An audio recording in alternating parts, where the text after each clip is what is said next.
الحمد للہ وکفا وسلام علی عباده الذین اصطفى اما بعد فاعوذ باللہ من الشیطان الرجیم بسم اللہ الرحمن الرحیم لقد كان لكم في رسول الله أسوة حسنة صدق الله العلي العظيم وبلغنا رسوله النبي الأمي الكريم ونحن على ذلك لمن الشاهدين والشاكرين والحمد لله رب العالمين۔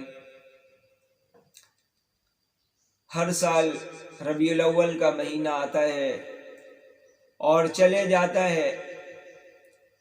دو باتیں عرض کرنا چاہوں گا، ایک ہے ذات نبی، ایک ہے بات نبی۔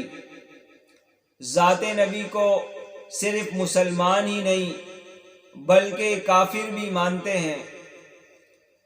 حضرت ابو طالب نے نبی کا کلمہ نہیں پڑھا تھا لیکن نبی کریم صلی اللہ علیہ وسلم کی ذات کو مانتے تھے۔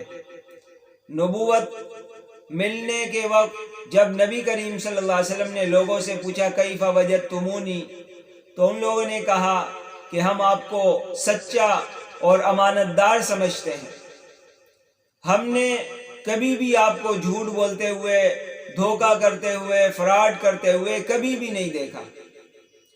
یہ ذات نبوت کو ماننے والے لوگ تھے۔ اسی طرح روم کے بادشاہ ہرقل کے پاس جب نبی کریم صلی اللہ علیہ وسلم کا خط مبارک پہنچا، اس نے بھی بڑے ادب اور احترام کے ساتھ اس کو آنکھوں سے لگایا اور کہا کہ واقعی وہ سچے نبی ہیں۔ اسی طرح بہت سارے عیسائی مورخین گزرے ہیں جنہوں نے نبی کریم صلی اللہ علیہ وسلم کو ایک عظیم لیڈر تسلیم کیا، ان کے سسٹم کو ایک زبردست سسٹم تسلیم کیا۔ اسی طرح ہندوؤں کے اندر بھی بہت سارے گزرے ہیں جنہوں نے نبی کے اخلاق کی، نبی کے کردار کی تعریف کی ہے، اور بھی دیگر مذاہب والوں میں ایسے لوگ گزرے ہیں جنہوں نے نبی پاک صلی اللہ علیہ وسلم کی تعریف و توصیف بیان کی ہے۔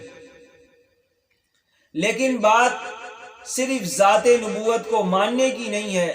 ذات نبوت کو تو سبھی مانتے ہیں، سبھی کہتے ہیں کہ نبی کریم صلی اللہ علیہ وسلم سے بڑا لیڈر کوئی نہیں گزرا، نبی کریم صلی اللہ علیہ وسلم سے بڑھ کر اخلاق والا کوئی نہیں گزرا، نبی کریم صلی اللہ علیہ وسلم سے بڑھ کر جمال اور کمال والا کوئی نہیں آیا۔ اس طرح کے بے شمار کلمات لوگ نبی کریم صلی اللہ علیہ وسلم کی شان میں کہتے تھے، کہتے ہیں اور انشاءاللہ کہتے رہیں گے۔ لیکن وہ لوگ ہیں جنہوں نے ذات نبوت کو مانا لیکن بات نبوت کو نہیں مانا۔ یہی مکہ والے جو آپ صلی اللہ علیہ وسلم کو صادق و امین کہتے تھے، جب نبی کریم صلی اللہ علیہ وسلم نے دعوت دی یا ایھا الناس قولوا لا الہ الا اللہ تفلحوا، لا الہ الا اللہ والے بول پر آ جاؤ تم کامیاب ہو جاؤ گے۔ اب یہاں کیا ہوا؟ بات نبوت سے روگردانی کی۔ ذات نبوت کو تو مانتے ہیں لیکن نبی کریم صلی اللہ علیہ وسلم کی بات سے روگردانی کی، پیٹ پھیر دی، پیٹ پھیر لی۔ اس لیے صرف ذات نبی کو ماننا کافی نہیں بلکہ بات نبی کو ماننا بھی ضروری ہے۔ اگر بات نبی کو نہیں مانیں گے تو پھر محمد کی غلامی دین حق کی شرط اول ہے، اگر اس میں ہو خامی تو سب کچھ نامکمل ہے۔ محمد کی غلامی میں آئیں گے تو دین حق ہوگا، اگر غلامی نہیں تو پھر دین حق پر کوئی نہیں۔ اس لیے قرآن پاک میں فرمایا ما آتاکم الرسول فخذوہ، جو احکام، جو نظریہ، جو عقیدے، جو کردار، جو کچھ بھی نبی کریم صلی اللہ علیہ وسلم تمہیں دیں اس کو مضبوطی سے تھامو۔ وما نہاکم عنہ فانتہوا، اور جن کاموں سے، جن نظریے، جن عقیدے سے پاک رسول اللہ صلی اللہ علیہ وسلم روکیں، رک جاؤ۔ اور دوسری آیت میں فرمایا لقد کان لکم فی رسول اللہ اسوۃ حسنہ، تمہارے لیے نبی کریم صلی اللہ علیہ وسلم کی ذات بہترین نمونہ ہے، بہترین آئیڈیل۔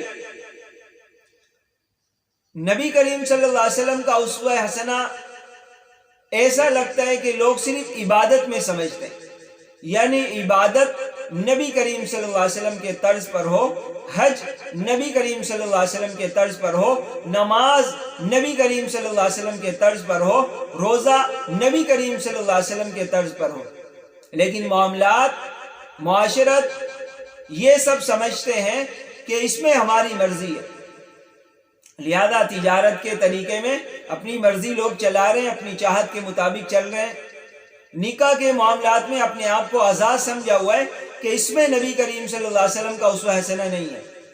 اسی طرح جائیداد کی تقسیم کا مسئلہ ہے، اس میں بھی اپنی مرضی، اپنی چاہت کو آگے رکھا ہوا ہے اور نبی کریم صلی اللہ علیہ وسلم کے احکام کو پیٹھ کے پیچھے رکھا ہوا ہے۔ اسی طرح طلاق کا معاملہ آتا ہے، اس طلاق کے معاملے میں اپنی چاہت، اپنی طبیعت کو سامنے لگتا ہے کہ رسول اللہ صلی اللہ علیہ وسلم نے طلاق کے احکام بتائے ہی نہیں۔ اور بھی بہت سارے حال احوال ہیں جس میں ہم اپنے آپ کو آزاد سمجھتے ہیں اور سمجھتے ہیں کہ اس میں اسوہ حسنہ نہیں ہے، اگر ہے بھی تو وہ قابل عمل نہیں ہے۔ تو یہ بہت بڑی محرومی کی بات ہے۔ اس لیے اگر نبی کو واقعی اللہ کا رسول مانتے ہیں، اگر واقعی اللہ کا پیغمبر مانتے ہیں، تو پھر نبی کی ایک ایک ادا کو اپنانا لازم ہو، نبی کی ایک ایک سنت پر مر مٹنے کا جذبہ لازم ہے، نبی کریم صلی اللہ علیہ وسلم کی سنتوں پر جان دینا لازم ہے، ورنہ کون سا ایمان اور کیسا ایمان جس کو قرآن پاک نے اس طرح واضح کیا، افرائیت من اتخذ الہہ ہوا، کہ آپ نے ایسے آدمی کو دیکھا جس نے اپنی چاہت کو اپنا خدا بنایا ہوا، اس کا خدا اور اس کا معبود اللہ نہیں ہے، اور اللہ کے رسول کی حیثیت اس کے نزدیک نہیں ہے۔ اس کے نزدیک خدا کون ہے، معبود کون ہے؟ فرمایا اس کی چاہت، اس کی خواہشات ہے، جو دل چاہے گا وہ کرے گا۔ لہذا دل چاہا تو نبی کریم صلی اللہ علیہ وسلم کی سنت پر چلا، دل نہیں چاہا تو چھوڑ دیا، دل چاہا تو اللہ کے حکم پر چلا، دل نہیں چاہا تو چھوڑ دیا۔ فرمایا کہ یہ وہ لوگ ہیں جنہوں نے اپنا رب، اپنا معبود، اپنا الہ، اپنا خدا اپنی خواہشات کو بنایا ہوا۔ اور آگے فرمایا جب لوگ اپنی خواہشات پر چلتے ہیں، کلمہ رسول اللہ صلی اللہ علیہ وسلم کا پڑھا ہوا ہے، لا الہ الا اللہ محمد رسول اللہ، اور چلتے اپنی مرضی اور اپنی چاہت پر ہیں، تو فرمایا وَأَضَلَّهُ اللَّهُ عَلَى عِلْمٍ، سارے علم کے باوجود اللہ تعالیٰ ان کو گمراہ کر دیتے۔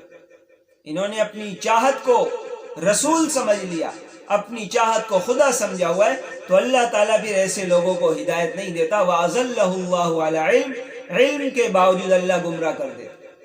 وَخَتَمَ عَلَى سَمْعِهِ وَقَلْبِهِ، اور اللہ تعالیٰ کانوں پر مہر لگا دیتے ہیں، دل پر بھی مہر۔ کانوں پر مہر کا مطلب جو جتنا سمجھائے اس نے سمجھنا ہی نہیں، لاکھوں دلیل کروڑوں انداز میں سمجھا دی جائے اس نے نہیں ماننا۔ دل پر مہر لگی ہوئی ہے، سمجھنے کی کوشش ہی نہیں کرے گا کہ ہمیں نہیں سمجھاؤ، ہمیں بہت سمجھ میں آتا ہے۔ اور آگے وَجَعَلَ عَلَى بَصَرِهِ غِشَاوَةً، لوگوں کو بھی تو دیکھ رہے کرتا ہوا، کوئی نہیں سمجھا رہا، کوئی نہیں سن رہا، لیکن لوگ سامنے تو کر رہے ہیں، پھر بھی کیوں نہیں سمجھ میں آ رہا؟ فرمایا کہ ان کی آنکھوں پر اللہ نے پردہ رکھا ہوا ہے۔ اب اللہ تعالیٰ پوچھ رہے ہیں فَمَن يَهْدِيهِ مِن بَعْدِ اللَّهِ، اب اس کے بعد، اللہ کے بعد کون رہنمائی کر سکتا ہے؟ جب اللہ نے ایسے لوگوں کو گمراہ کر دیا تو کون سی ایسی شخصیت ہے جو اس کو راہ راست پر لائے؟ اس لیے بہت زیادہ ضروری ہے کہ ہم واقعی حقیقی ایمان والے بنیں، جس کو فرمایا لا یؤمن احدکم حتی اکون احب الیہ من والدہ وولدہ والناس اجمعین، تم میں سے کوئی بھی کامل ایمان تک نہیں پہنچ سکتا جب تک میں اس کو اس کی اولاد سے، اس کے ماں باپ سے اور سارے دنیا کے سارے لوگوں سے محبوب نہ ہو جاؤں۔ اگر اولاد کی وجہ سے میری سنتوں کو قربان کر رہا ہے وہ ایمان والا نہیں ہے۔ اگر ماں باپ رشتہ داروں کی وجہ سے اللہ کے حکم کو پامال کر رہا ہے، نبی کی اداؤں کو پامال کر رہا ہے، ایمان والا نہیں ہے۔ اسی طرح لوگوں کی وجہ سے، معاشرے کی وجہ سے کہ لوگ کیا کہیں گے، لوگ کیا کر رہے ہیں، لوگ کیا سمجھتے ہیں، اگر لوگوں کی وجہ سے اللہ کے حکم اور نبی کریم صلی اللہ علیہ وسلم سے روگردانی کرے گا تو فرمایا کہ وہ بھی ایمان والا نہیں۔ اور صاف قرآن میں فرمایا وَمَن يُشَاقِقِ الرَّسُولَ مِن بَعْدِ مَا تَبَيَّنَ لَهُ الْهُدَىٰ، جو رسول صلی اللہ علیہ وسلم کے راستے کی نافرمانی کرے ہدایت کے واضح ہونے کے بعد، وَيَتَّبِعْ غَيْرَ سَبِيلِ الْمُؤْمِنِينَ، ایمان والوں کے راستے سے ہٹ کر کسی اور کی اتباع کرے تو فرمایا نُوَلِّهِ مَا تَوَلَّىٰ، جس طرف وہ پھرنا چاہتا ہے ہم اس کو پھیر دیتے ہیں، وَنُصْلِهِ جَهَنَّمَ، اور ہم اس کو جہنم میں ڈال دیتے ہیں، وَسَاءَتْ مَصِيرًا، وہ بہت برا ٹھکانہ ہے۔ تو اس لیے واضح اعلان ہے وَمَن يُطِعِ اللَّهَ وَرَسُولَهُ فَقَدْ فَازَ فَوْزًا عَظِيمًا، جو اللہ اور اس کے رسول کی اطاعت کرے بڑے درجے کا کامیاب آدمی ہے۔ اور وَمَن يَعْصِ اللَّهَ وَرَسُولَهُ، جو بھی اللہ اور اس کے رسول کی نافرمانی کرے فَقَدْ ضَلَّ ضَلَالًا مُبِينًا، اس سے بڑھ کر کوئی گمراہ نہیں ہے۔ تو نبی کریم صلی اللہ علیہ وسلم کی زندگی بہترین نمونہ ہے، صرف عبادت میں نہیں بلکہ زندگی کے ہر شعبے میں، زندگی کے ہر شعبے میں نبی کریم صلی اللہ علیہ وسلم کو نمونہ بنانا ہے۔ اس لیے عبادت اگر نبی کے طرز پر ہو اور تجارت کافروں کے طرز پر، شادی بیاہ ہندوانہ طرز پر، تو آپ سمجھیں کون سا اسلام رہا پھر؟ ہم 25% مسلمان، 25% عیسائی، 25% ہندو اور 25% اور بھی رسمیں ہمارے ہیں، تو یہ ایمان نہیں ہے۔ اسوہ حسنہ کی بات سمجھیں کہ نبی کریم صلی اللہ علیہ وسلم کے اسوہ حسنہ کے خلاف جو چلے گا وہ مقبول نہیں ہے، اس کا وہ عمل مردود ہوگا۔ فجر کی فرض 2 رکعت کے بجائے کوئی 3 رکعت پڑھ لے، فجر کی فرض 2 رکعت ہوتی ہے، کوئی نماز کے لگاؤ کی وجہ سے اللہ سے اور زیادہ عقیدت کا اظہار کرنے کے لیے اگر 3 رکعت پڑھ لے تو کیا یہ نماز مقبول ہوگی کہ مردود؟ ظاہر مردود ہوگی۔ حالانکہ 1 رکعت کا اضافہ ہوا ہے، 1 دفعہ سورہ فاتحہ، 1 دفعہ سورت زیادہ پڑھی، 1 رکوع زیادہ ہوا، 2 سجدے زیادہ ہوئے، التحیات زیادہ ہوئی ہے، وقت زیادہ لگا ہے، لیکن اس کے باوجود یہ نماز مردود ہوگی کیونکہ نبی کریم صلی اللہ علیہ وسلم کے اسوہ حسنہ کے خلاف ہے۔ اور اس کی سادہ سے مثال سمجھے، آپ درزی کے پاس گئے، اس کو ناپ دے کر آئے کہ یہاں اتنا بڑی آستین بنانی ہے، اتنا گلا بنانا ہے، اتنا دامن رکھنا ہے، اتنے پائچے بنانے۔ اب وہ درزی کے پاس کپڑا تھوڑا زیادہ بچ رہا تھا، اس نے سوچا کہ یہ کپڑا بچ جائے گا، ظاہر اس نے خون پسینہ بہا کر مال جمع کیا، پھر کتنی دکانوں کا چکر لگا کر اس نے کپڑا خریدا، اتنی محنت مشقت کی، اس کا 1 گز کپڑا بچ جائے گا تو اس کا کتنا نقصان ہوگا۔ لہذا اس نے سوچا کہ چلو ناپ میں تھوڑی کمی بیشی کر دیتے ہیں، آستین تھوڑی بڑی بنا دیتے ہیں، گلا زیادہ بنا دیا، دامن بھی پاؤں تک پہنچا دیا۔ اب آپ بتائیں کہ وہ جب درزی اس کو کپڑے دے گا، وہ دیکھے گا تو وہ خوش ہوگا یا ناراض ہوگا؟ درزی کہے کہ میں نے تو آپ کی خیرخواہی میں کیا ہے، آپ کا کپڑا بچتا، کچرے میں جاتا، پتہ نہیں بیکار ہو جاتا، آپ کی اتنی محنت کو میں نے ضائع نہیں کیا۔ فرمایا نہیں، وہ کہے گا تو نے تو میرے کپڑے کا بیڑا غرق کر دیا، 1 یا 1.5 گز بھی بچ جاتا، کچرے میں جاتا، مجھے کوئی دکھ اور افسوس نہیں ہوتا، لیکن تو نے میرا پورا ناپ خراب کر دیا۔ تو بات یہی ہے کہ نبی کے اسوہ حسنہ کے خلاف اگر ہم کسی اور طرز پر چلیں گے تو وہ عند اللہ مقبول نہیں ہوگا۔ اس لیے جشن ولادت اور جشن عید یہ سب منانا نہ نبی کریم صلی اللہ علیہ وسلم کا اسوہ حسنہ ہے، نہ صحابہ کرام کا طریقہ ہے، نہ تابعین کا طریقہ ہے۔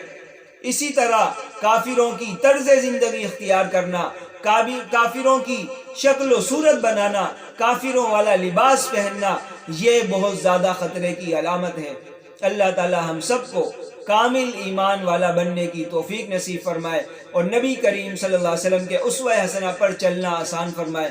وآخر دعوانا ان الحمد للہ رب العالمین۔